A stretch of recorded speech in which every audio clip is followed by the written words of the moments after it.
Pierre Gissling, j'ai mis un peu d'ordre dans mes affaires il y a quelques jours, c'était la semaine dernière, et faisant ça, je retrouve des pages que j'écrivais quand j'avais 14 ans, dans mon journal que j'écrivais tous les jours. Lundi 27 novembre 1967. Cet après-midi, je continue ma sculpture en terre glaise.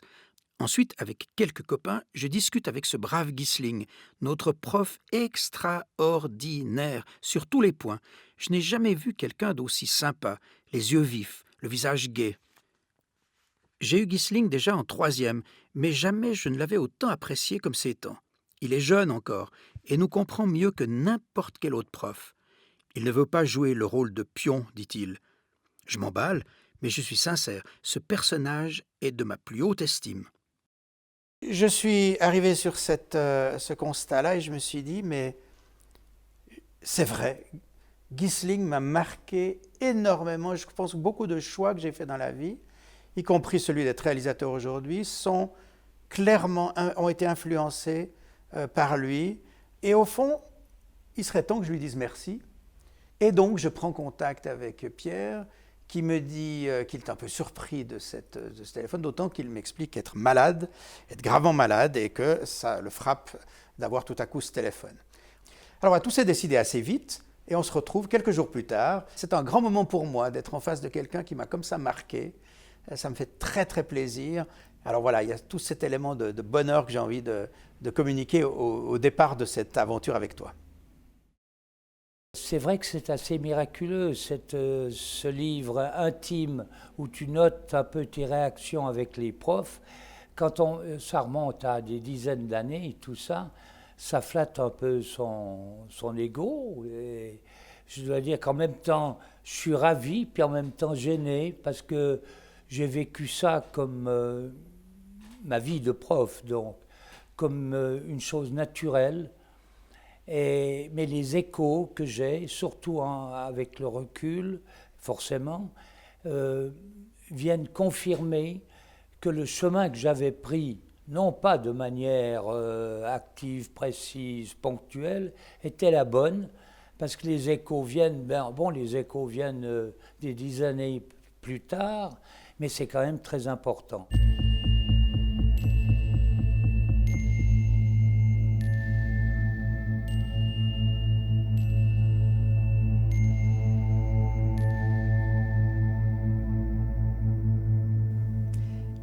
1937, c'est ton année de naissance. On est en 2016, donc l'année prochaine, tu auras 80 ans. Tu es né le 31 mars et je vous disais que tu étais né à Zurich. Alors, pourquoi Zurich?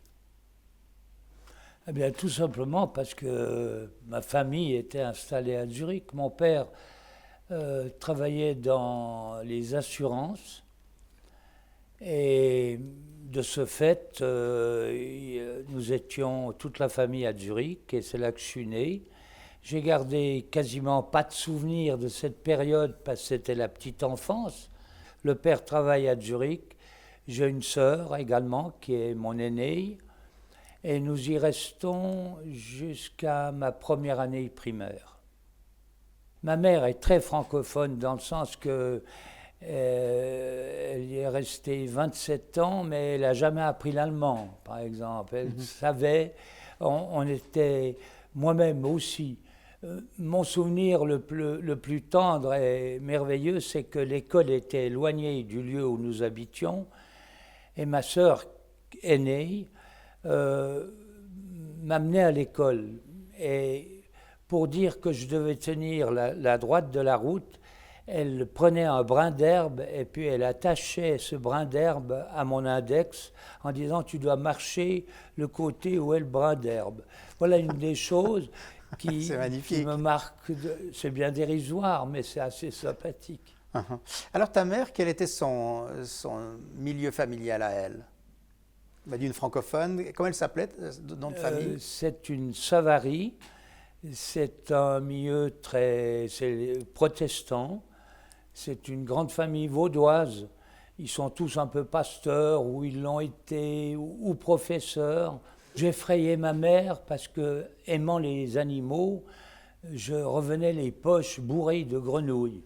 Alors, il y avait une réticence à l'égard de ces batraciens qui étaient bien paisibles et que j'aimais beaucoup, ce qui m'amenait d'ailleurs à faire l'école buissonnière très souvent. C'était l'époque où il y avait des hannetons. Hein. Les hannetons bouffaient tous les 4 ans, une fois que la chenille est à maturité, bouffaient les petites feuilles nouvelles et l'école était amenée à aller détruire les hannetons. C'est-à-dire qu'on nous donnait un cornet et nous avions congé, mais on devait remplir le cornet de hannetons. C'était une manière très pacifique, si je puis dire, d'aller chasser les hannetons. Et moi qui étais fainéant, j'avais trouvé la combine, c'est-à-dire qu'il y avait une petite fille devant moi qui avait son cornet plein. Alors je me suis dit que si je lui prenais son cornet, j'aurais des félicitations parce qu'il était bien plein. Ce que j'ai fait, mais ce que je ne savais pas, c'est qu'il y avait son père qui se trouvait à quelques pas et j'ai pris le plus magistral coup de pied au derrière de ma vie parce que le père était venu défendre sa fille. Alors, les souvenirs que tu racontes, c'était encore à Zurich? C'était encore du temps de Zurich? Oui, tout à fait. Parle-moi un peu de ton père. Eh bien, mon père, au fond, quand je dis que j'ai passé à côté de mon père, enfin, je ne l'ai pas encore dit, mais je le dis maintenant, c'est qu'en fait, il était donc dans les assurances et très vite, il a dû prendre une grave décision parce que mon grand-père décédé avait une fonderie, la fonderie du Vallon à Lausanne, et est-ce que cette fonderie restait dans les mains de la famille ou bien elle disparaissait. Et c'est là que mon père a décidé de reprendre la fonderie, alors qu'il n'avait aucune formation dans ce domaine. Alors ça a été une période assez, pas trouble, mais où mon père travaillait beaucoup, parce qu'il fallait qu'il rattrape le retard et puis qu'il se mette dans ce nouveau métier. Il avait un frère qui était directeur de la banque cantonale vaudoise par la suite, qui lui a fait son chemin dans la banque, et puis mon père a redressé ou a amplifié la fonderie du Vallon, qui était par la suite la fonderie de Moudon. Alors je me souviens très bien, ce grand bâtiment près duquel on passait fatalement lorsqu'on passait à Moudon, avec le nom Ghisling en grand. Et qui maintenant a disparu, parce qu'en fait, les circonstances, l'évolution, enfin tout le côté économique ont amené à devoir fermer cette fonderie qui n'était plus concurrentielle par rapport à d'autres grands groupes. Alors quel type de fonderie est-ce que c'était? C'est une fonderie de fonte. C'est un métier noble, hein, fondeur, les maîtres de forge, c'est-à-dire quand cette matière devient incandescente au point qu'elle coule comme de l'eau, il y a un aspect absolument magique. C'est un métier très dur, ça paye comme mineur, mais ceux qui le pratiquent généralement l'aiment parce qu'il y a cette confrontation à la matière et on a l'impression un peu d'être Vulcain, quoi. Il y a quelque chose d'énorme et de très fort qui se dégage d'une fonderie. Le fait d'avoir vu ce métal couler, est-ce que ça a eu de l'influence sur ta créativité artistique par la suite? Je soupçonne que ça a une influence, oui.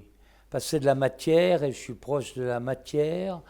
Je rêvais d'ailleurs à une époque que la fonderie de mon père possède une annexe où il y aurait un secteur de fonderie d'art, que les artistes puissent venir faire fondre leurs pièces.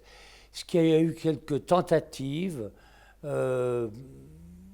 qui étaient assez médiocres, et pour finir, le problème était arrêté parce qu'il y avait tout l'aspect financier. Moi, dans mon idée, c'était la fonderie fait du bénéfice, marche, et puis elle offre la possibilité, puisque l'infrastructure est là, de faire des coulages de pièces. Ce que faisait par exemple la fonderie Suze en France, on sait que les artistes ne sont pas richissimes, mais Suze gardait toujours une pièce parmi celles qu'il fondait. Et pour finir, il a eu des Picasso, des Matisse, des Despiaux. Enfin bref, ça a été une très bonne affaire, mais 50 ans plus tard. À 10 ans, qu'est-ce qui t'intéressait le plus? À 10 ans, j'ai reçu, ça je m'en souviens comme si j'étais, ma première boîte de peinture à l'huile. Alors, faut croire que ça m'intéressait. Et j'avais un oncle qui peignait en amateur, et je me rappelle qu'il m'avait expliqué qu'on mettait les couleurs chaudes à un endroit et les couleurs froides à un autre. Enfin bref, ça a été une sorte d'initiation. Et je sais que dessiner. J'avais d'ailleurs obtenu un prix dont j'étais très fier. C'était l'innovation. À l'époque, faisait un concours annuel qui s'appelait les artistes en herbe. Et là, j'avais obtenu je crois que c'était 10 francs, une petite somme pour un dessin qui était qualifié d'humoristique. Alors, soit c'était peut-être mes passions, il y avait ça et les animaux.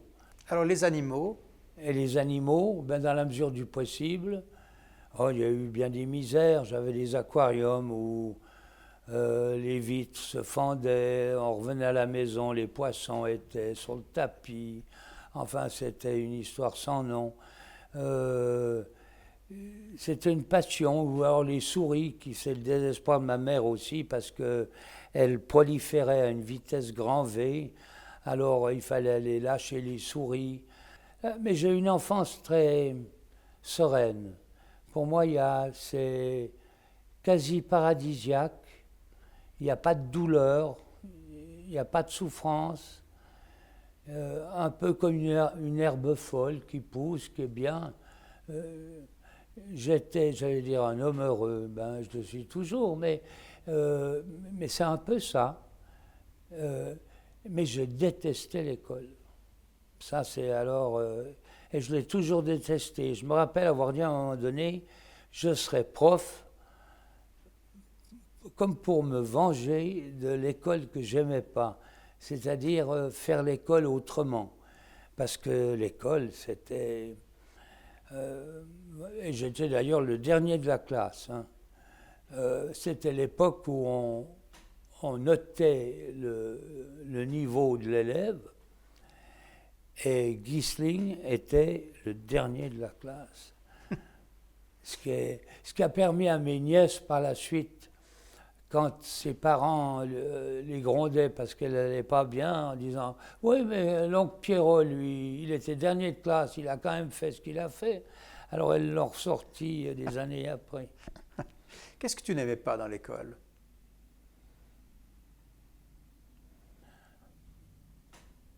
Je pense que c'est une certaine... je n'ai pas analysé ce que j'ai... C'est l'ambiance. C'est maintenant on fait ceci, maintenant on fait cela. C'est peut-être l'aspect un peu directif. J'ai toujours échoué, donc. Alors, en primaire, ça allait le dernier de classe. Après, je suis entré au collège parce que mes parents avaient engagé un personnage pour me botser comme ça, pour que je puisse entrer. Je suis entré au collège classique à Pétusy. J'ai fait 3 mois, j'ai été lourdé. J'ai commencé au collège scientifique où j'ai fait 2 ans, j'ai été lourdé. Et puis ensuite, c'était la chaîne habituelle, j'ai fait l'école de commerce où j'ai fait 2 ans et j'ai été lourdé. Et alors je suis entré aux Beaux-Arts. Mes parents avaient fait un peu de résistance parce que, à l'image de tous les parents du monde, des métiers artistiques, c'est des métiers de crève-la-faim, etc. Ils n'étaient pas très, très heureux de me voir aller dans cette voie. Mais à un moment donné, je pense que c'était d'une telle évidence qu'ils m'ont laissé faire les Beaux-Arts, que j'ai terminé avec une mention. Attention, cette fois les choses avaient tourné. Mais j'avais 18 ans. Tout le reste avait été une cascade. Et durant cette période des Beaux-Arts, à ce moment-là, tu peins déjà régulièrement, tu crées déjà? Oui, oui, mais je peignais comme quelqu'un fait une promenade. J'entends par là, c'était pas une chose que je prenais, j'allais dire, au sérieux. C'était naturel chez moi. Je ne peux pas rester sans gribouiller sur une feuille et laisser des traces du passage d'un crayon ou d'une plume. Un domaine dans lequel tu as été très actif, celui des cadets. Tu as commencé dans les cadets, tu avais quel âge? Je devais avoir 15 ans, à peu près, quand je faisais partie d'une troupe et d'une équipe dont j'étais responsable. Et puis, avec les années, je ne suis pas carriériste, mais enfin, j'ai fini comme chef cantonal, qui était au fond la même chose, mais en m'occupant. Je suis même devenu professionnel là-dedans, dans le sens qu'à une époque, j'avais tout arrêté et je travaillais à être celui qui fait marcher la machine et qui développe ce mouvement. Tu avais quel âge à peu près? Alors là, j'avais 20 ans. C'était juste avant de commencer à Béthusie, ça? Oui. Alors, raconte-moi un petit peu en quoi consistent les cadets, quelle est leur particularité, en particulier par rapport au scoutisme que l'on connaît de manière plus générale. Oui, c'est quasiment la même chose. Simplement, en ce qui concerne les cadets, il y a une connotation religieuse qui est plus marquée que dans le scoutisme. C'est des jeunes qui se réunissent et qui parcourent la nature, ils font des ponts, ils taillent des branches, ils cuisent des patates à la braise, et puis voilà.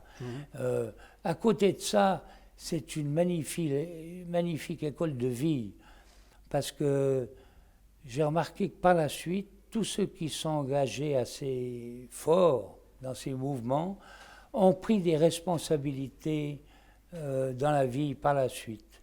C'est une école, malgré eux, c'est une école communautaire qui n'est pas une école, puisque c'est absolument gratuit et que personne cherche en disant vous avez réalisé un programme juste ou faux. Simplement, c'est une activité communautaire.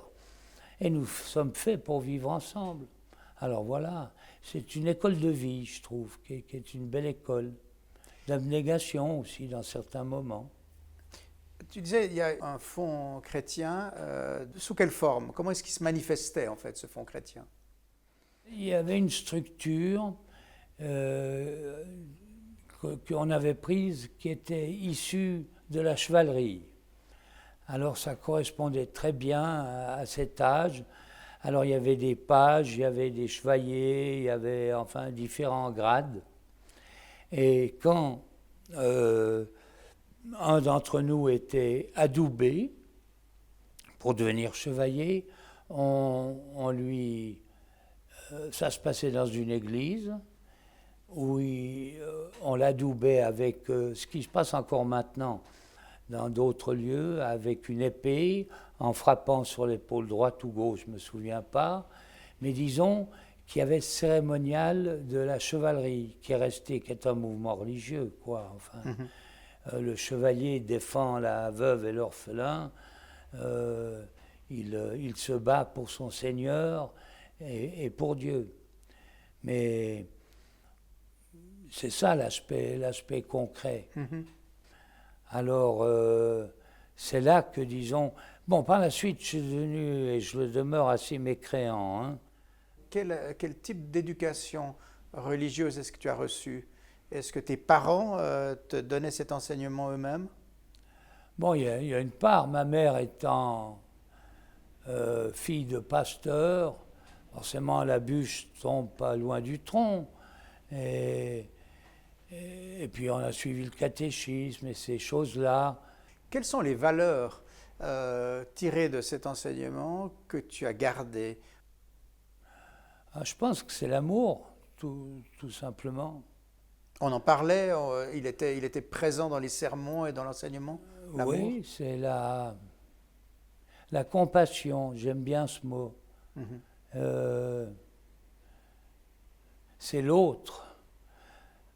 Dès l'instant où l'autre devient une personne, un être qui vibre, qui souffre, qui rit, et qu'on fait un bout de chemin avec ou pas un bout de chemin avec, c'est une finalité que je trouve assez extraordinaire. L'autre t'apporte on est tous un peu des béquillards, en fait, qui essayons d'avancer dans la vie. Et que ça soit vrai ou pas vrai, le fait de croire qu'on peut puiser une force indicible, qui nous donne la possibilité de mieux comprendre l'autre, de même de le faire fleurir. Alors là, on retrouve, je pense que j'ai une vieille passion de transmettre. Enfin, vieille passion, j'étais jeune. Mais enfin, l'envie, quand une chose me plaît, quand je reçois ou que je suis fasciné par une chose, je dois la transmettre. Des fois, c'est même gênant parce que ce n'est pas du tout le sujet de conversation. Mais j'ai une envie folle que mon plaisir devienne son plaisir ou ses plaisirs. Alors, c'est tout ça la religion, je crois, c'est l'autre. Tu étais un être sociable, je veux dire, tu as beaucoup de copains. Oui, timide, je suis resté timide. Je me rappelle toujours d'un pasteur, quand on avait le catéchisme, nous étions dans une petite salle pour recevoir la parole du Seigneur, et puis on était tellement nombreux qu'ils se bousculaient, ils se pinçaient, enfin. Et je vois le pasteur, il avait lancé la Bible sur un des catéchumènes qui faisait tout sauf d'écouter ce qu'il faisait. Et ça m'avait horrifié. Alors en même temps, j'étais contre tout ça, puis en même temps, il ne fallait pas toucher à la Bible. C'est quand même marrant. Enfin, j'ai le respect de tout ça, mais je suis venu vraiment mécréant. L'armée aussi, c'est une chose qui m'était totalement contraire, mais je deviens officier. Je fais une école d'officier, donc je ne manque pas de paradoxe quand même. C'est pas très bien ce que je vais dire, parce que c'est parti d'une situation de confort, dans le sens que j'ai fait mon école de recrue dans des endroits où j'étais dans la montagne. Et puis on dormait dans la paille, avec 80 types qui ronflent à des degrés différents, l'autre qui bouffe du salami, le troisième qui se met de l'aftershave. Bref, c'est un climat qui me fascine pas trop. Et l'officier, il a sa chambre, tu comprends? Alors j'ai gradé pour avoir une chambre et éviter de dormir dans la paille, ce qui est un peu dérisoire et idiot, mais il y a une part de ça, de bien-être. Mais à côté de ça, il y a le fait que j'aime encore une fois transmettre et avoir un groupe.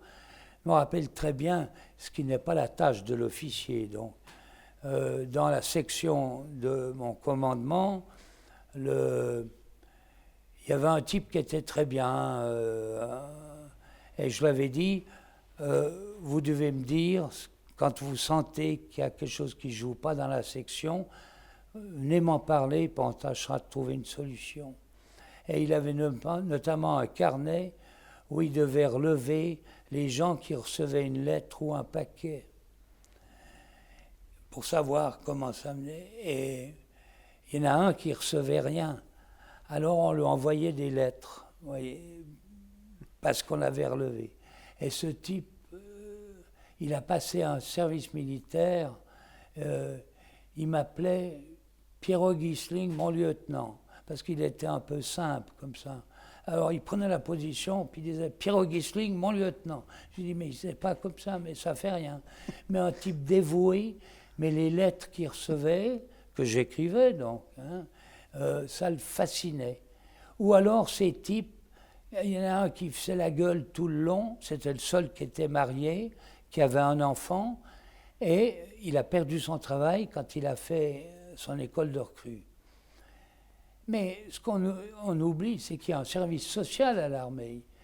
Et quand j'ai été le voir, ce service social, il m'a dit merci, voilà un cas, comme si c'était extraordinaire. Et il a été financé, on l'a payé pendant son école de recrue. Et voilà un type aussi qui a complètement changé d'attitude. Alors tout ça, c'est un peu... On voit que c'est moi, quoi. C'est la même chose. C'est pas s'il va bien tirer qui est important, mais c'est cette vie communautaire. Et à ce point de vue-là, si on oublie la finalité de l'armée, c'est une belle école. Tu étais dans quelle arme? Alors, j'étais dans la montagne, comme mitrailleur de montagne. C'est une particularité assez pénible, dans le sens que le mitrailleur, ben, il doit porter sa mitrailleuse, quoi. Et il faut des gens qui sont solides. Mais c'est une autre découverte, c'est que plus c'est pénible, plus tu engendres une sorte de force affective à l'égard des uns et des autres, parce qu'on est condamné à céder.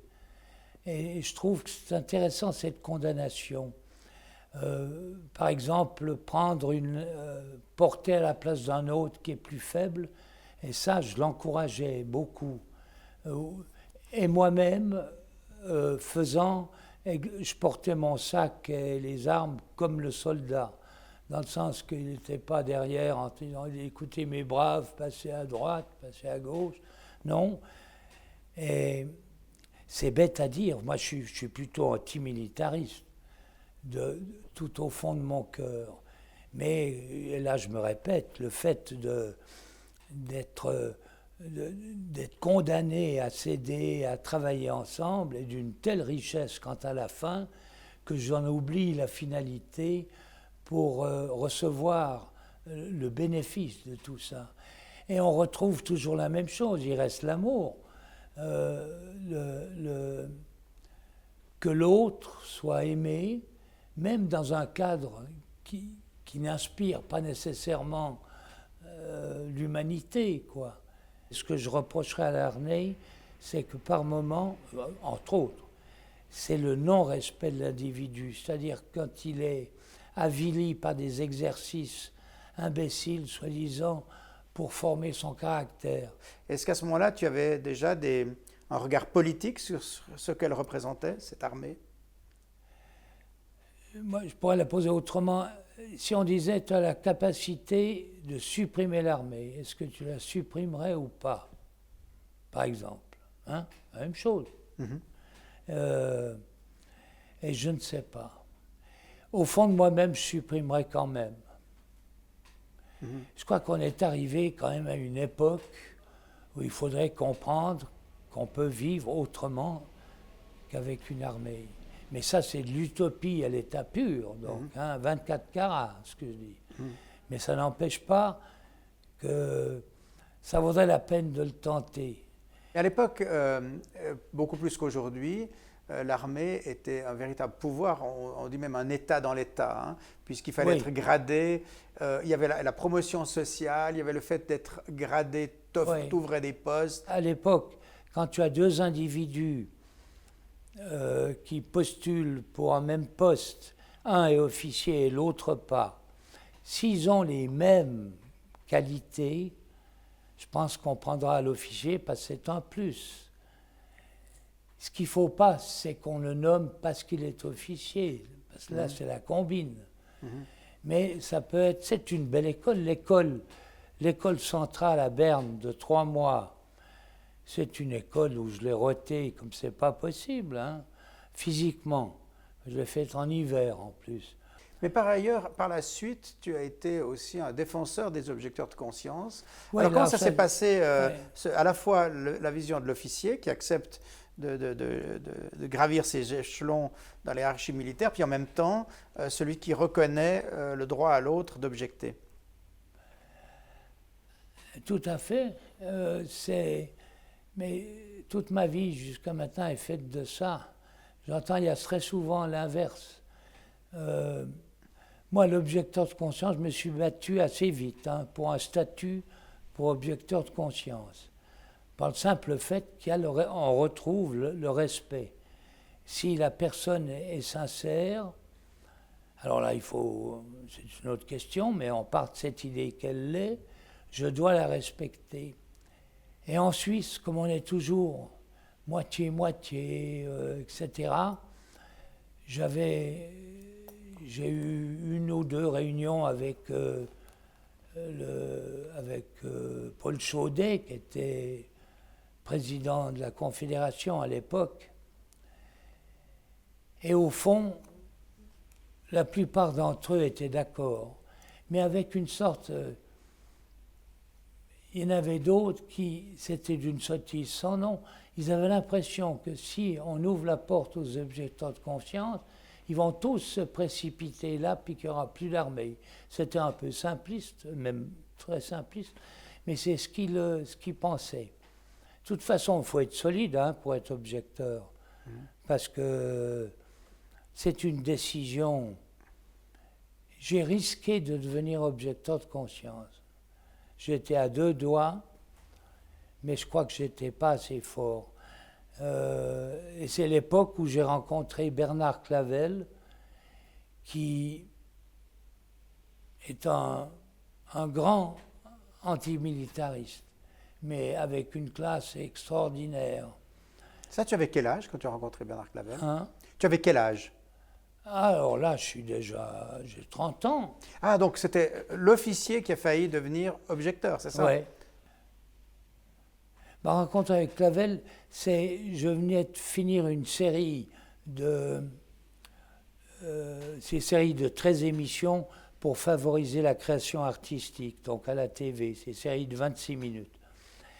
Et elles sont accompagnées d'un ouvrage qui reprend les thèmes, mais de manière livresque. Et je me suis trouvé avec Clavel, qui sortait un de ses romans, et moi, cette chose, bon, inutile de dire que moi, dans ces milieux parisiens, j'étais à côté de la plaque, quoi. J'étais rien pour lui. Mais on a fraternisé d'emblée, et c'était cette époque où j'étais tourmenté pour devenir objecteur. Et lui m'a parlé de sa position, et il y a un livre admirable de lui qui s'appelle Lettre à un képi blanc, donc à un légionnaire. Et c'est un ouvrage antimilitariste le plus brillant que j'ai jamais lu. C'est une lettre de respect et de reconnaissance chez l'autre de certaines valeurs. Ça, c'est à lire quand on est tourmenté par ce genre de choses. Parce qu'il y a de quoi être tourmenté. Alors finalement, tu n'as pas objecté. Alors, je n'ai pas objecté. Il t'encourageait dans l'objection, Clavel? Non, pas du tout. Il m'a écrit une très belle lettre que j'ai perdue. Et ça m'ennuie. Où il dit qu'il est... Donc, rapidement dit, il dit qu'il est... que de cœur, il est profondément avec moi, mais que je ferai du meilleur travail en restant officier et en faisant avancer la cause des objecteurs que de se marginaliser et où on ne peut plus. Et il avait raison, parce que dans des cours de cadre avec officiers par la suite, quand je me levais pour plaider la cause, on ne pouvait pas me reprocher d'être antimilitariste, puis j'étais officier. Mm-hmm. Tandis que si tu te retirais, il dit, ah ouais, mais vous êtes un soldat perdu, quoi. Mm-hmm. Mm-hmm. Je comprends, ouais, tout à fait. Alors c'est ça. Alors c'est des grands moments, ça a été des grands moments enfin, un des grands moments de ma vie, je trouve, où c'est important. J'étais très ami aussi avec Félix Leclerc. Mm-hmm. Alors Félix Leclerc, lui, c'est son humanité, quoi. Mais c'est un type... ils sont tous morts. Hein. Mais ils ont laissé, en tout cas, en moi, des choses très fortes. On n'a pas besoin d'en avoir 100 000, hein, mais c'est fou ce que la vie... Il faut aussi accepter de recevoir l'autre. Parce qu'en fait, c'est pas si simple que ça. C'est au fond très simple, mais on complique souvent les choses. Alors que ces gens qui sont inatteignables parce qu'ils sont devenus plus ou moins célèbres demeurent des êtres extrêmement accessibles et sensibles, pour autant qu'ils n'aient pas affaire à des profiteurs. c'est les profiteurs qui foutent tout en l'air. Mhm. Enfin, il me semble. Dans quelles circonstances est-ce que tu as été engagé à Béthusie, dont tu disais tout à l'heure, effectivement, que tu avais été lourdé en tant que collégien au bout de quelques mois? Ben, j'étais prof à Vevey. Hein. Mon premier poste, c'était prof de dessin à Vevey. J'avais 520, je me rappelle, 520 élèves par semaine qui défilaient. Inutile de dire que tu as beau avoir le cœur en bandoulière par devant, 520, ça va pas bien. Hein. Et au fond de moi-même, j'avais une envie folle de devenir prof à l'endroit où je m'étais fait foutre à la porte. Et c'était le directeur, c'était Michaud, au collège de Béthusie à Lausanne. Et alors là, je devenais prof à l'endroit, pour autant qu'il me nomme. Bon, on était une trentaine, j'ai été nommé. Michaud, ben là, par exemple, Michaud était colonel. Qui sait si c'est pas dit, ce prof de dessin, c'est pantin un peu artistique, autant prendre un officier, c'est possible. Hein? On n'en sait rien, mais ça revient à ce qu'on disait. Mhm. Enfin, j'ai été nommé, et puis le premier jour de mon enseignement, j'ai été voir le directeur, parce qu'il fallait que je me présente, et puis je lui ai dit, écoutez, je vais certainement punir aujourd'hui, parce qu'il faut que je marque le terrain. Puis il m'a dit, mais Ghisling, vous n'en avez pas besoin. Et je tombe, ma première heure, sur une classe de 6e générale littéraire ou littéraire, je ne sais pas quoi, enfin bref, la crème de la crème des élèves. Et effectivement, c'est une époque où on s'en foutait du dessin, c'était plutôt de s'envoyer des boulettes et des machins. Et je dis, le premier qui parle, c'est 2 heures d'arrêt. Vous êtes à haut de travail. C'est une connerie, quoi. Il y a un grand, je vois toujours, il était maigre et grand, il se retourne récemment pour dire quel est ce couillon qu'on a hérité. Je lui dis, monsieur, parce que vous voyez, vous êtes retourné? Il me fait oui, ça fait 2 heures. Puis j'avais mon billet. Ça a fait le tour du collège. Il y a un fou qui était nommé, il m'avait appelé Hitler. Ça a duré 10 jours. C'est purement une technique un peu basse et pas très noble, mais le dessin, c'était Barman qui était avant au collège de Béthusie, et les leçons de dessin étaient des leçons qui... C'était vraiment la chienlit partout, c'était inconcevable. Il fallait que je marque un coup d'une manière comme d'une autre, en disant, c'est pas la même catégorie d'individus. Bon, et il fallait que ça soit concret. De leur dire, je donne 2 heures, si vous retournez, mais pas le faire, était une faute. C'était une faute de toute façon, parce qu'en plus, j'étais tombé sur le meilleur élève de la classe. Par la suite, on a pactisé, c'était parfait. Mais c'était une technique, c'est tout. La preuve en est, parce que je ne l'ai jamais réemployé, donc ça ne devait pas être faux. Et les leçons étaient très... Même puisqu'il venait bénévolement, par la suite, j'ouvrais la classe entre midi et 2 heures pour faire de la création libre. Et on était jusqu'à 60 élèves dans les combles, là. Chacun, c'était fantastique et magnifique. Et puis en même temps, ça demandait une énergie que j'aurais bien de la peine à retrouver maintenant. Mais c'était l'enthousiasme. Et mes collègues, puisque j'étais pas seul, ont été contaminés à leur tour. On était une bonne équipe, on était soudés. On avait construit, tu t'en rappelles peut-être, celui qu'on a appelé Isidore. Bien sûr. C'est un travail collectif et fait en dehors des heures. donc pendant la décoration. Pour que la queue tourne, qu'on avait scié un pneu en deux pour faire la queue du monstre. On a fait, il a été terminé à peu près 3 semaines avant que je quitte le collège pour la télévision.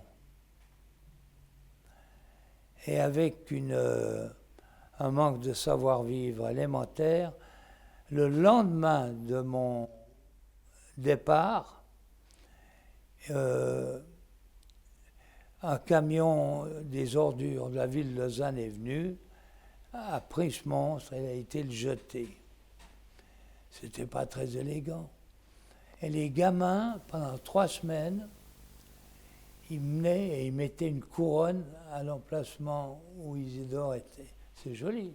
Absolument. Je peux te dire que j'ai fait à ce moment-là un petit film avec Chessé notamment, qui m'avait donné, qui était notre prof que j'aimais beaucoup, et qui m'avait dit tiens, je te donne quelques temps pour aller un petit peu avec ta caméra.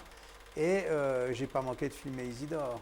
Et d'ailleurs, Chessé, puisqu'on parle de Chessé, il a toujours soutenu, pratiquement, les camps de dessin, les expositions. Il écrivait dans la Gazette à l'époque. Et ça a été un complice, peut-être pas un complice, mais en tout cas un inconditionnel de ce qu'on faisait.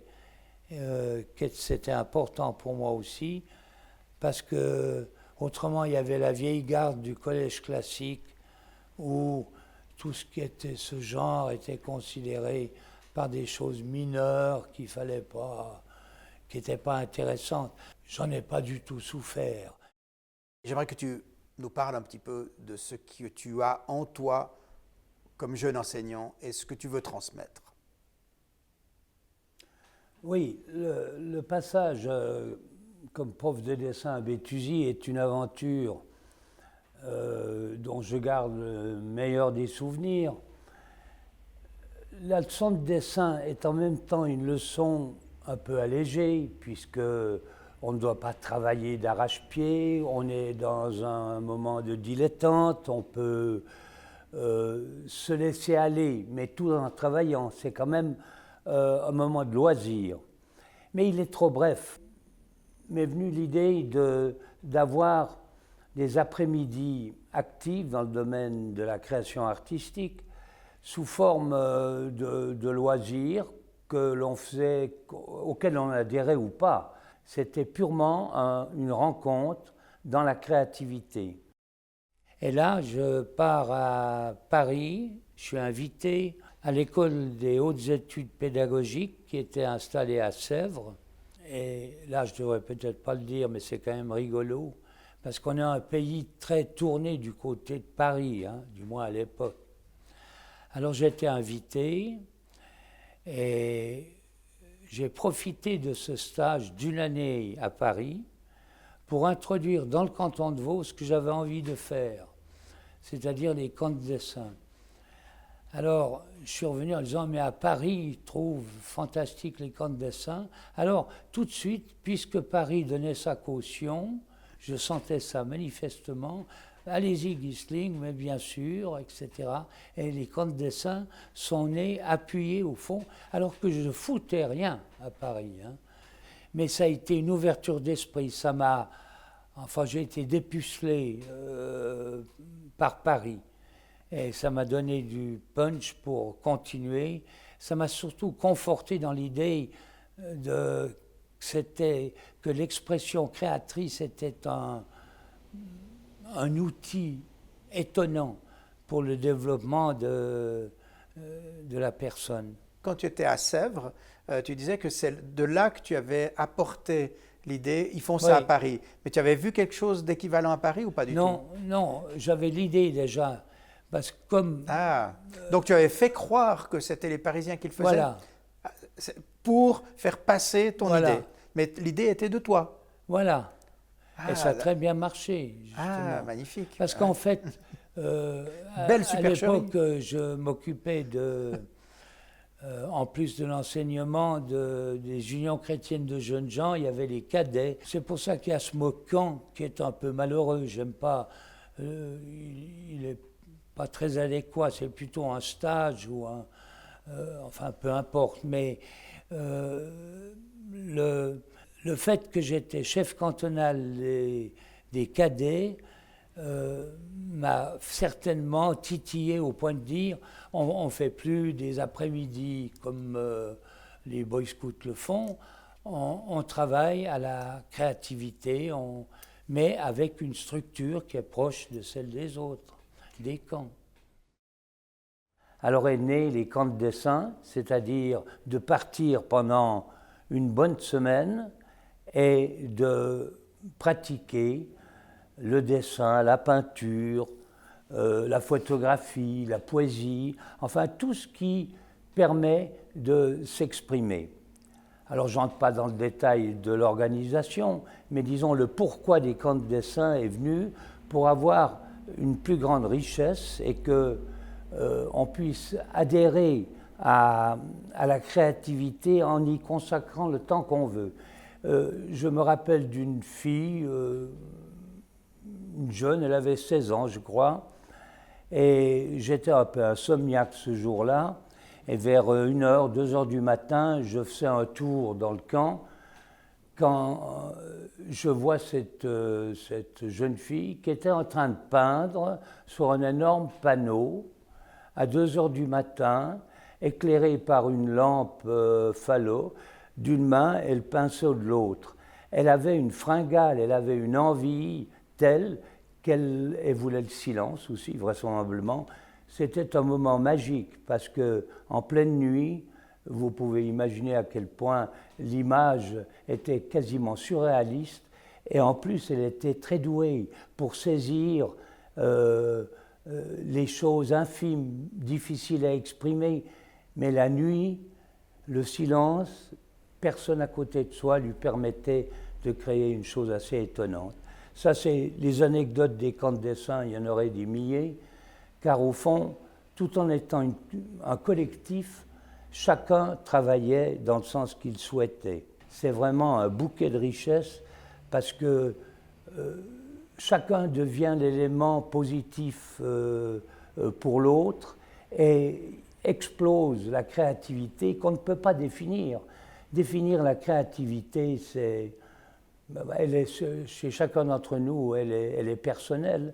Donc de toute façon, il n'y a pas de mode d'emploi, disons de juste, de ce qui est faux.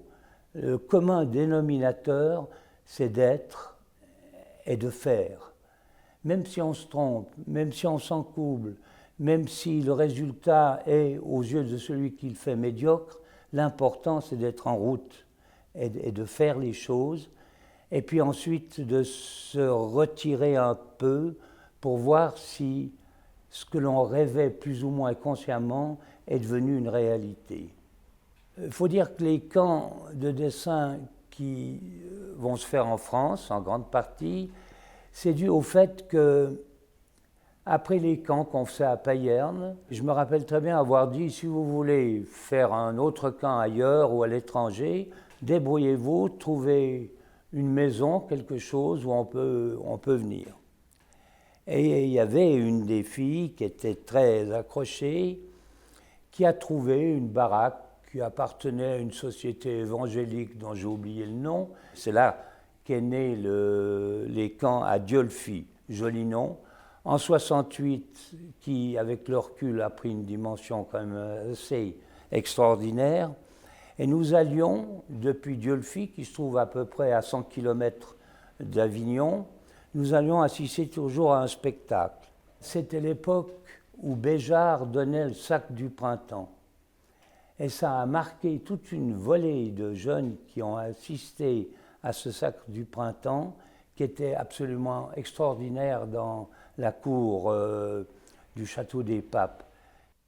À cette époque, tu nous as dit vous êtes à un âge, on avait 15 ans à peu près, hein, vous êtes à un âge où je vous souhaite de ne pas avoir une vie facile, je vous souhaite d'être bourré de problèmes et de questions, et ça m'avait beaucoup frappé, Et ça m'avait en fait terriblement stimulé. Est-ce que ce souvenir que j'ai résonne comme quelque chose que j'ai pas trop déformé? À vrai dire, je m'en souviens pas, mais ça m'étonne pas de ma part, disons. Je revendique, oui, c'est certain que j'ai eu, disons, par moments une liberté d'expression qui n'était pas très académique, mais je voulais dire par là que les ennuis, la difficulté, les échecs sont de toute façon des moteurs. On s'aperçoit très vite que la difficulté offre une récompense, tandis que la facilité ne l'offre pas. Elle est gratuite. Il y a des gens qui se réfugient parce que là on aborde le problème, enfin pas le problème, la définition du talent qui n'est pas toujours un cadeau. Parce qu'en fait, celui qui est talentueux, quand il a besoin de s'exprimer et qu'il veut obtenir quelque chose et qu'il n'y arrive pas, il se réfugie des fois dans son talent. Mais l'œuvre qui vous touche, c'est celle qui, au final, laisse entrevoir les difficultés pour y arriver. Par exemple, je trouve que moi, quand je dessine, j'ai du talent. Mais j'ai du talent, je me cache derrière mon talent. Parce que ce que j'ai envie d'exprimer, je n'y arrive pas, ou peu souvent. Et de ce fait, la difficulté, quand quelqu'un bégaye ce qu'il a envie de dire, mais que l'émotion le bouleverse, il vous touche de toute façon, parce qu'il est vrai. Et la vérité est une chose qu'on peut revoir à tout moment. Qu'est-ce que la vérité? Mais la vérité, c'est l'émotion qui n'est pas cachée. Comment, au bout du compte, jugeais-tu un bon résultat ou un mauvais résultat? Puisque quand même, tu devais à un moment donné sanctionner quand même. Oui. Alors là, bon, je vais faire une anecdote quand même, parce que le problème des notes m'a toujours turlupiné, dans le sens que juger, surtout dans le dessin, enfin dans la création, n'est pas une chose facile. Et les élèves ont donc un carnet qu'ils doivent faire signer à leurs parents à la fin de la semaine ou la semaine suivante. Et je demandais aux élèves de mettre à l'encre, en plus, dans ce carnet qui était sacro-saint, leurs notes. Ils se jugeaient eux. Moi, j'estime que par rapport à ce que je dois faire, ça vaut tant. À l'époque, c'était les notes de 0 à 10. Hein. Et puis moi, après, je passais et je mettais ma note. Donc ils s'auto-jugeaient, et puis ensuite, c'est moi qui jugeais, et puis le résultat était la moyenne des deux. Bon, ils étaient à 90% toujours plus sévères que moi. C'est quand même étrange, ça a été une découverte. Pourquoi ils étaient plus sévères? Parce qu'ils sont les seuls, au fond, c'est celui qui crée qui est le mieux à même de savoir s'il a obtenu ce qu'il voulait faire ou pas. Et ça permet aux profs que j'étais de deviner les problèmes sous-jacents à ça. Est-ce que tu te souviens de quelques exemples de mauvaises notes que tu avais données? C'est l'engagement. Mon critère était l'engagement. Celui qui s'engage, qui échoue, mais qui a mis le paquet, mérite, à mes yeux, c'est plus l'attitude qui doit l'emporter que le résultat esthétique. Au collège de Béthusie, où tu y étais d'ailleurs, et peut-être que tu as participé au théâtral. En fin d'année, Oui, il y avait des théâtrales. Oui, j'adorais ça. Et là, les gars de la leçon de dessin faisaient les décors. Et là, j'avais demandé, j'avais été culotté quand même, au directeur de libérer des cours pendant 3 semaines, les élèves pour peindre les décors. Et puis le directeur Michaud m'avait dit, bon, il m'aimait bien, je crois. Ouais, mais ils devront, dès qu'il y a des travaux écrits, ils devront aller faire leur test. Il dit oui, pourquoi pas. Alors je vous avais réunis et vous avez dit, il vous faut crocher, hein, on peut peindre, dessiner toute la journée, mais alors vous travaillez quand même pour que...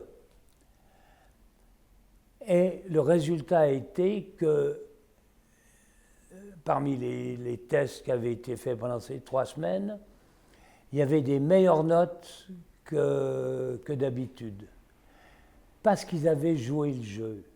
Ce qui est extraordinaire lorsqu'on songe à tout ce que tu as fait tout autour de l'enseignement, c'est de mettre tes élèves en contact avec non seulement des arts, mais également des personnes de divers milieux.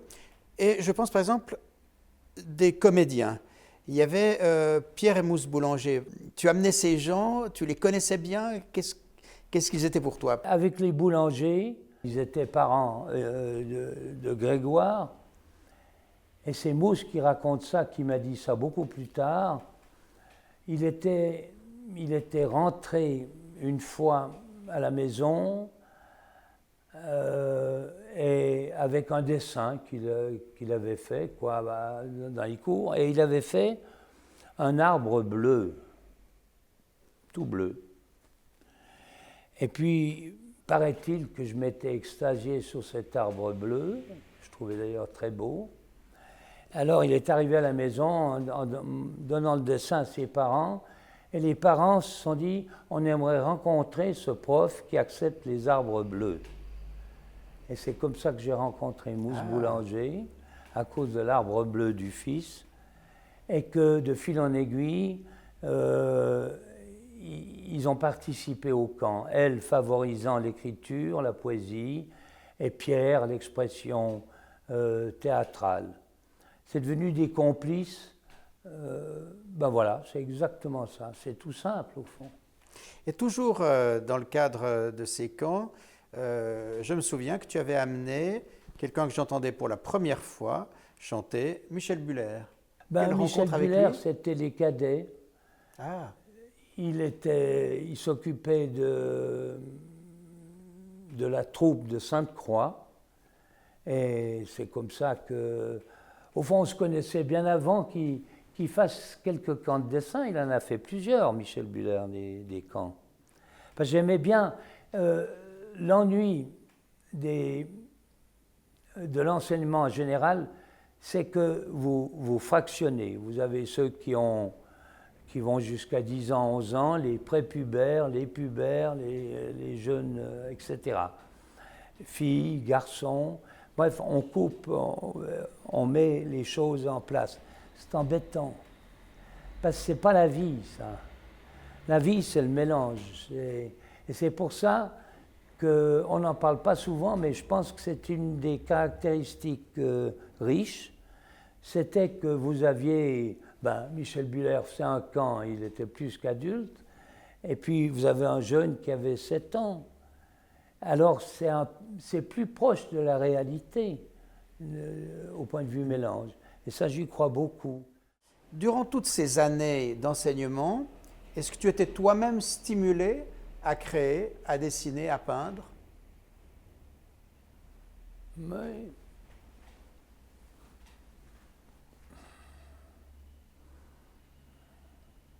Pas trop. C'est difficile. C'est intéressant d'ailleurs comme question que je ne me suis pas posée, mais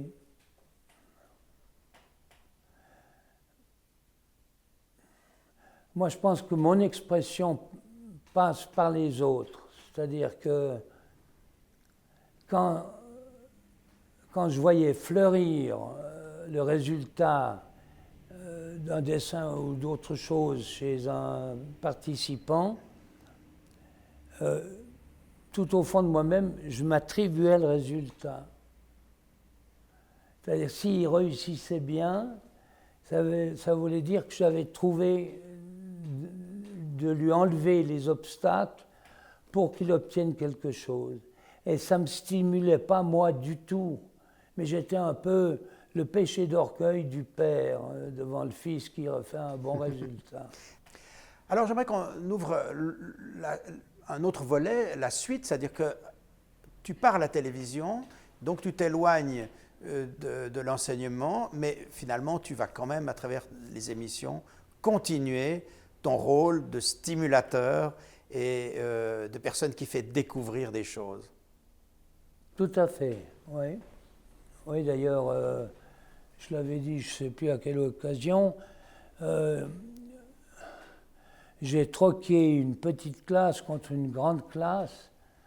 Il faut dire que quand mon intérêt se tourne vers la télévision a 10 ans. Il y a 10 ans qu'on a eu les premières images. Ça me rappelle toujours quand mon père avait dit une fois à un repas, alors qu'on écoutait la radio, je l'entends encore dire, et on aura une radio avec des images. Parce qu'il parlait de la TV qui commençait à naître. C'est assez extraordinaire de penser, parce qu'on est l'invention de l'imprimerie aussi, Gutenberg. On est une époque où tout le monde pouvait entrer à la TV. C'est-à-dire qu'il fallait montrer un intérêt pour le cinéma, parce qu'il n'y avait pas d'école, il n'y avait pas de chemin à faire, il n'y avait pas de formation. Il y avait des passionnés, ce qu'on a appelé les pionniers. D'ailleurs, il n'en reste plus beaucoup. Ils sont un peu avant moi, parce que 10 ans, on n'était plus tout à fait des pionniers. Mais c'était l'époque où le directeur, à l'époque c'était Schenker, avait eu vent des camps de dessin, justement. Et puis il disait, on devrait faire une série télévisée là autour. Et c'est comme ça que c'est parti un peu. Et il venait, c'est une époque assez merveilleuse, où le directeur, on n'ose pas y penser maintenant, il descendait avec sa femme à Dieulefit, justement, où nous étions. Il venait passer quelques jours. Bon, il ne couchait pas sous tente, mais il était à l'hôtel du coin. Mais le directeur qui vient sur place du tournage, avec les gamins qui lui sautaient sur les genoux, enfin bref, c'est impensable maintenant comment les choses sont élevées. Et c'est pourtant, je ne suis pas un dinosaure, c'est pas si vieux que ça.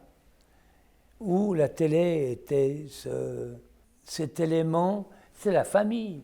On était tous en famille, le caméraman épluchait les pommes de terre pour le midi, quand il avait un moment, il y avait un mélange incroyable, et ça a donné des séries qui ont eu leur part de succès d'ailleurs, heureusement, puisque d'autres pays s'y sont accrochés, la Belgique, la France, le Canada et la Suisse, ce qui pour finir a donné 52 émissions de 26 minutes chacune. Ça fait quand même un gros voyage.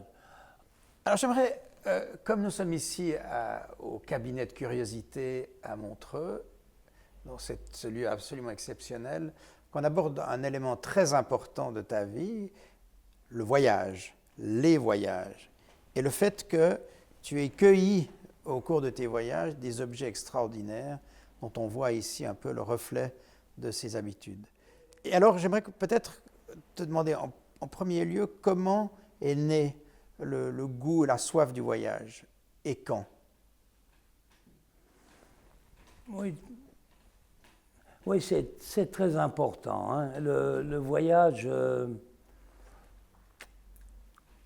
est une chose indispensable, je crois, à l'homme en général, avec des intensités plus ou moins fortes, Mais d'aller voir derrière la colline ce qui s'y trouve, je pense que c'est une des choses qui nous relie les uns aux autres. C'est une nécessité.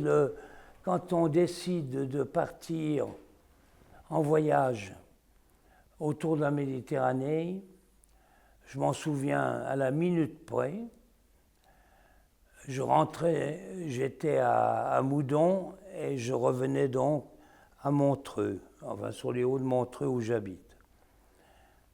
Et à un moment donné, c'était un jour où la lumière était belle, il y avait ce côté un peu florentin, des roses dorées qui, disons, qui vous ouvraient les bras à la rêverie, à la poésie, à tout ce que vous voulez.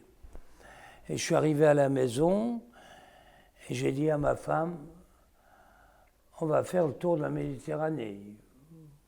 On part dès qu'on a réglé nos affaires. Alors pour ça, j'ai une femme fantastique, elle a dit oui. Puis on est parti. Bon, il y avait quelques problèmes administratifs qui sont toujours embêtants, mais on est parti aussi simplement que je viens d'en parler. Avec un fils Yvan en bas âge? Avec Yvan qui avait 11 ans. Ben lui, c'était le plus disposé à partir. Mais ça n'a pas été si simple que ça. Hein. Pour un enfant, ça n'a pas été si simple dans le fait que sa crainte, c'est de perdre ses parents. C'est-à-dire, on est à l'étranger, il se passe je ne sais quoi, il est seul, donc il y a une sorte de crainte. Hein. Mais c'est vite surmonté. Mais le voyage, c'est aller à la rencontre de soi une fois de plus. On s'est laissé un peu pousser par le vent de temps à autre et ça devient une aventure fantastique.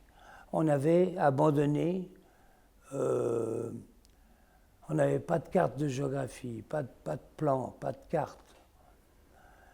On achetait sur place parce qu'il fallait quand même bien, à un moment donné, savoir si on tournait en rond ou pas. Mais à part ça, on s'est laissé pousser. Et c'est ça qui a fait de ce voyage une richesse énorme. Parce qu'il n'y a rien de pire que de partir en voyage allant chercher ce qu'on croit trouver, parce qu'on ne trouve pas. Quand tu n'avais pas encore voyagé au-delà de Moudon et de la région, que tu étais tout jeune, quelles étaient les régions du monde qui t'attiraient déjà comme enfant? Ben, c'est l'Asie en général, on peut le dire. Le cabinet de curiosité regorge de choses africaines, mais c'est l'Asie qui me fascine. Disons que l'Afrique, les créations africaines me fascinent pour leur insolence. C'est-à-dire, le noir qui crée est un homme libre. Il est libre dans sa création. Il ne doit pas, c'est pas un drame s'il fait les choses de travers. Et à ce point de vue-là, c'est exemplaire. C'est cette générosité dans laquelle il se lance et avec laquelle il converse. En Asie, l'objet devient chargé. Il possède, par celui qui crée, va investir dans l'objet une part sans être nécessairement religieux, donc, investit une spiritualité. En Asie, c'est amusant, j'ai devant leur création chargée de spiritualité, il n'y a pas trop de questions. Il me semble aller de soi. Mhm. Avec l'Afrique, c'est différent. Hein. Davantage de mystère. Oui, oui, indéniablement. Ça demeure un mystère. Et en même temps, tout l'art africain, quel qu'il soit, quelle que soit l'ethnie, est avant tout la reconnaissance et la vénération des ancêtres. Ici commence et finit tout leur discours. C'est le respect des ancêtres. Il n'y a qu'en Afrique où la filiation est marquée d'une manière claire et nette, et le respect vis-à-vis de ces objets.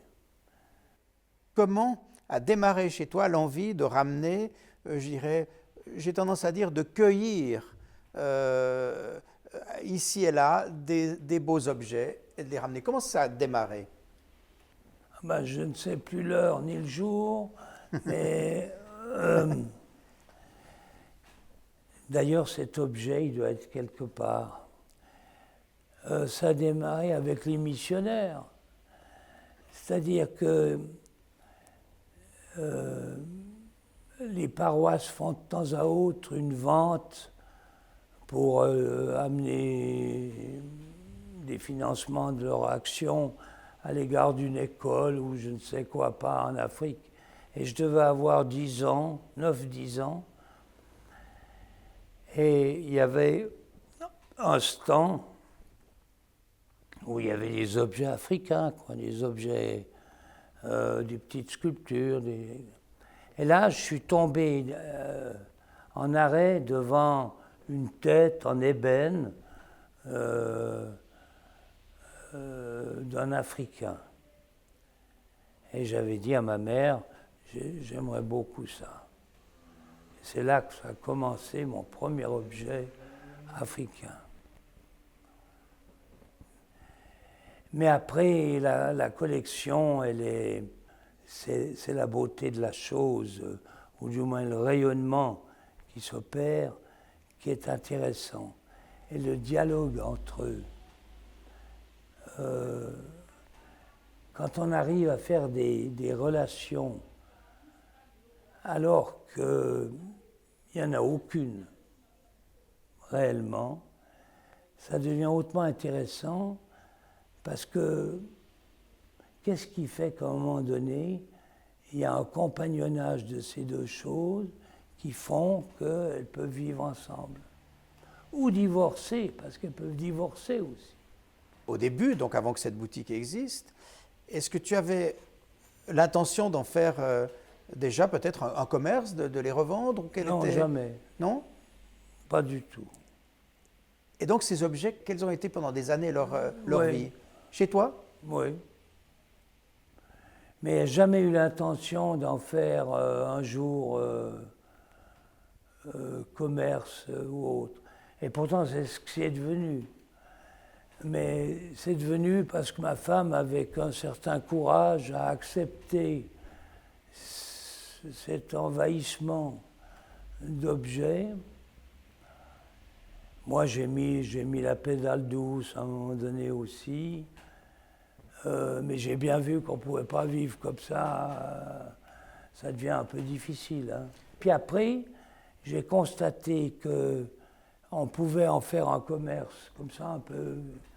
Tout ça, c'est sur la pointe des pieds. Et puis, j'ai découvert la richesse des rencontres.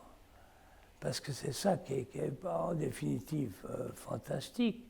C'est les gens qui entrent, qui n'en ont rien à en foutre dans un premier temps, et qui n'arrivent plus à décoller d'ici, parce que moi j'étais disponible à bavarder, et eux écouter, et ça devient c'est magnifique, quoi. C'est la joie suprême. Quand est-ce que tu as créé ce cabinet? Il y a 10 ans. Le but était, petit à petit, d'alléger cette collection. Je lui dis, ben, le seul moyen, c'est de t'en occuper toi-même. Et au fond, c'est parti un peu comme ça. Magnifique. Et ça continue. Alors c'est là que nous sommes en ce moment. Et si tu es d'accord, je propose que tu nous fasses cette fois-ci une visite de l'endroit où nous sommes. Eh bien, Philippe, on va profiter qu'on se trouve dans cette région de la galerie pour s'arrêter devant ces deux cavaliers de l'époque Han. Bon, ça nous remet loin dans le temps, hein. Il faut remonter aux environs de l'an 0.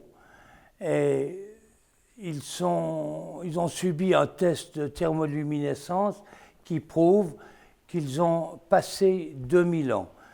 Eh bien, je crois qu'on va profiter de passer devant le dinosaure pour y jeter un coup d'œil. C'est une pièce remarquable.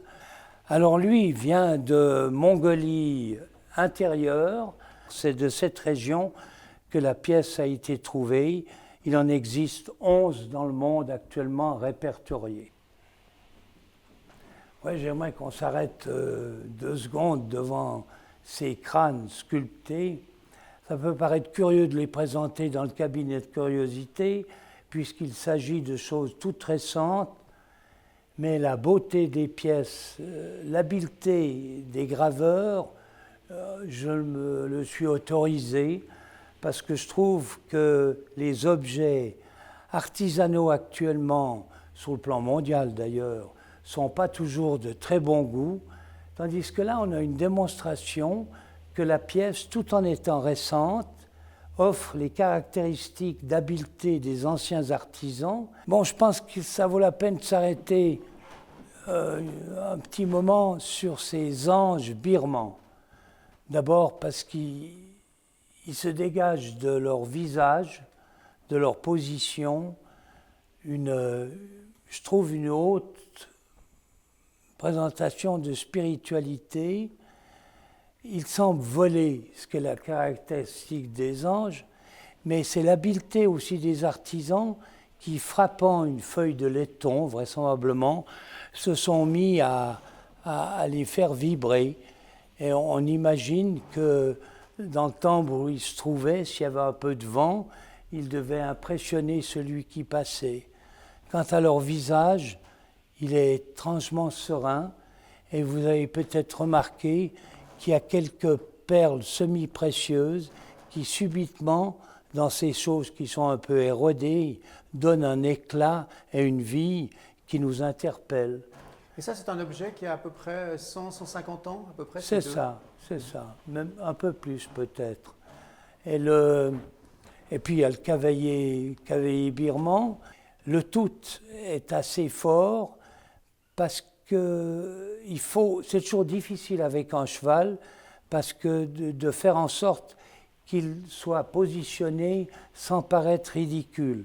Et dans le cas présent, je trouve sa présentation, même si l'avant et la tête du cheval paraît un peu lourde par ses mâchoires, est tout de même intéressante.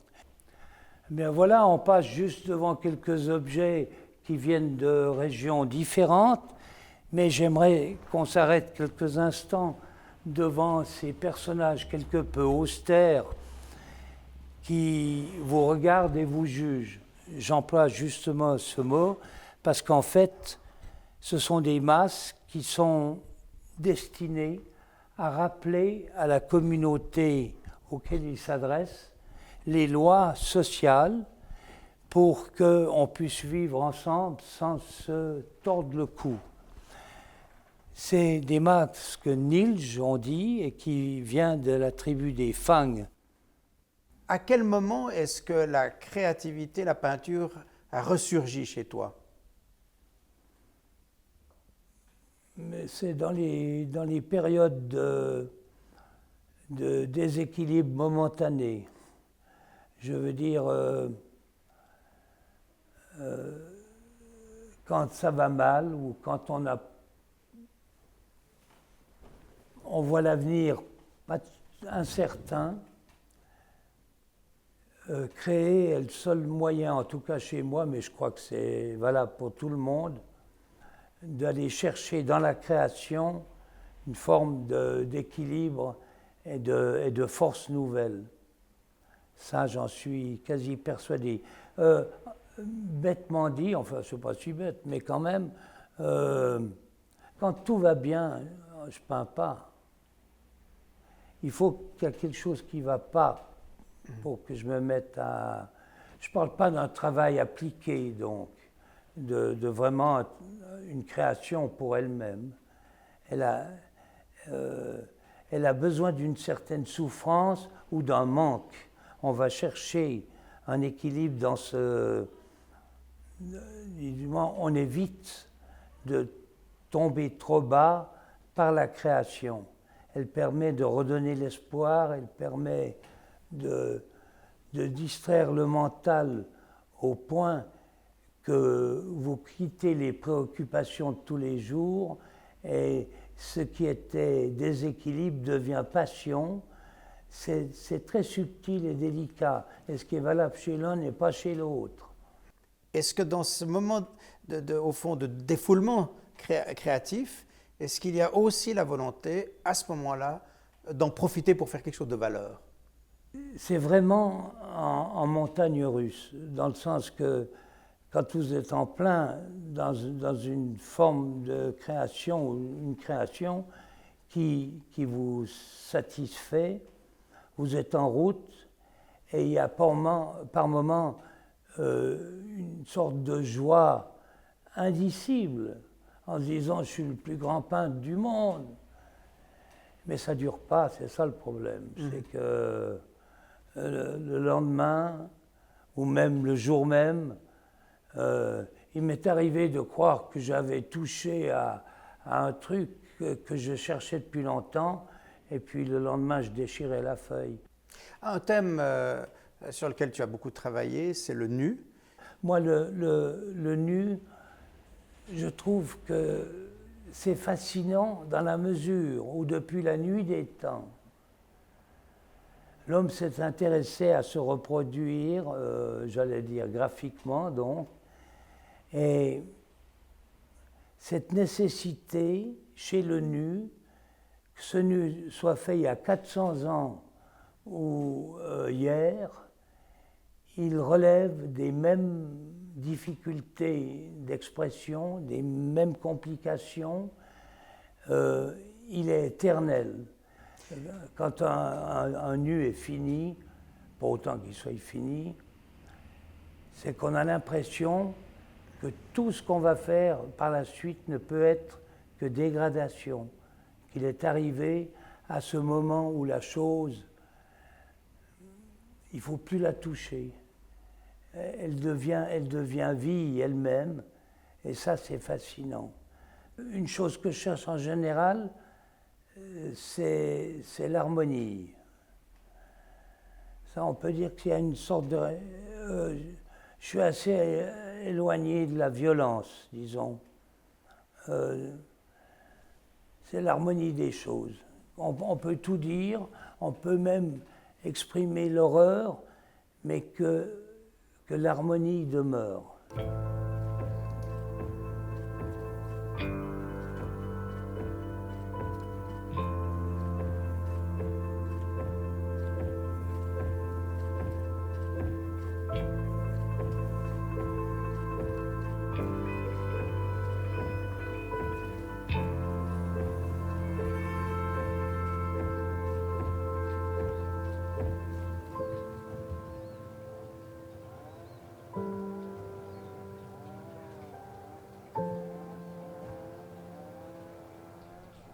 Pierre, nous sommes chez toi, à Villars-sur-Chambly, sur les hauteurs.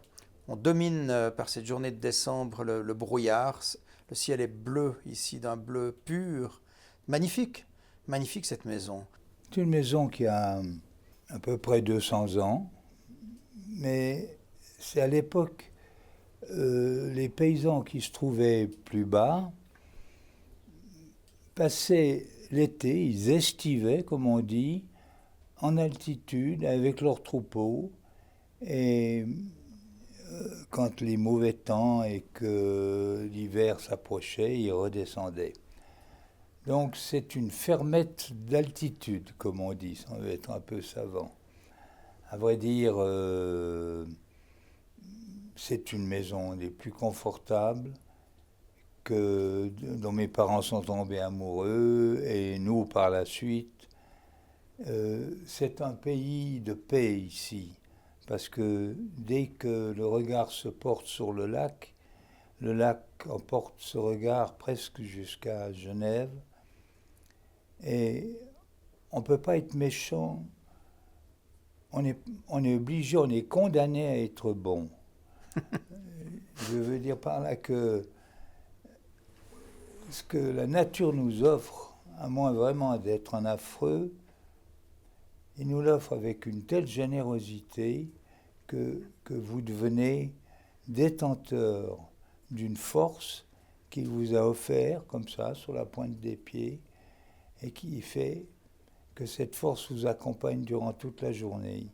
C'est chaque matin, quand le temps est de cette qualité, on éprouve cette sensation. Alors, ce qui est frappant, évidemment, quand on arrive ici, c'est un autre cabinet des curiosités. On connaît celui que tu as aménagé à Montreux, mais ici, on voit des objets de toutes sortes, de toutes origines, de toutes formes aussi, de toutes couleurs. Et ce monde hétéroclite, est-ce que pour toi, il y a des dispositions qui sont importantes, ou est-ce que, au contraire, tu aimes les laisser de manière aléatoire lorsque tu poses un objet à un certain endroit? Oui, j'ai pas trop réfléchi à ça, dans le sens que l'objet, dans les premiers temps, quand il entre ici, il est clair que je choisis un endroit où, selon moi, il peut être le plus favorable dans sa présentation. Par la suite, les choses se calment, mais il est des objets comme de l'amour en général. Il y a une époque passionnée, et puis la passion s'atténue, et on continue à le voir, l'objet, il continue à être un compagnon, mais il n'y a plus tout à fait cette même flamme. Ce qui est intéressant, c'est qu'elle peut revenir, la flamme. Il m'est arrivé, à l'égard de propres créations ou d'objets acquis, de les avoir mis de côté, je ne sais plus pourquoi et à quel moment, et de les retrouver. Et c'est une renaissance et de nouveau un état amoureux. Ah ben oui, mais j'ai tort de cacher cet objet ou de l'avoir écarté. Tout demeure dans la notion du plaisir. S'il n'y a plus de plaisir, il n'y a plus besoin d'avoir d'objet. Eh bien, je suis content de vous amener dans mon atelier. C'est un atelier avec un univers complètement fou. Il y a des choses qui me touchent, il y a des choses qui m'agacent. C'est une sorte de cocon où on aime bien venir pour quitter quelque chose et pour trouver d'autres choses. Alors, quand on est dans cette zone-là, on s'aperçoit des... Ça, c'est un dessin qui m'a turlupiné longtemps et qui s'appelle... je ne sais même plus le titre, la joie ou les désirs du Minotaure. Toujours est-il que je ne le considère pas encore comme terminé, car vous constaterez que pas mal de dessins portent plusieurs signatures, parce que j'aime bien revenir sur les choses. Et une année ou 6 mois plus tard, un dessin n'est pas le même. Donc j'aime bien le transformer ou lui apporter ce que je crois être nécessaire à ce moment-là.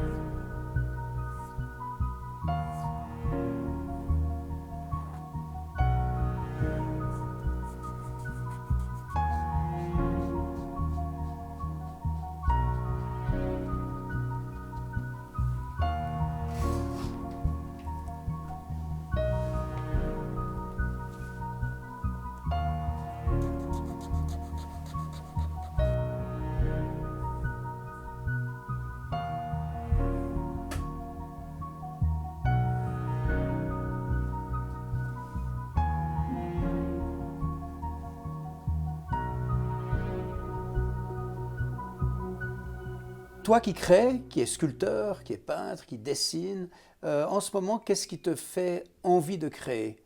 Quel type d'art est-ce que tu aimerais exprimer maintenant? Aucun précisément. Je veux dire, la création elle devient intéressante quand elle n'est pas programmée et établie. Étant malade, est-ce que la création a changé pour toi depuis que tu es malade et que tu souffres, comme maintenant? Oui, je me suis mis à faire, mais c'était un peu rigolo, une série de crabes et de, et de méchants monsieur qui viennent des caricatures du cancer.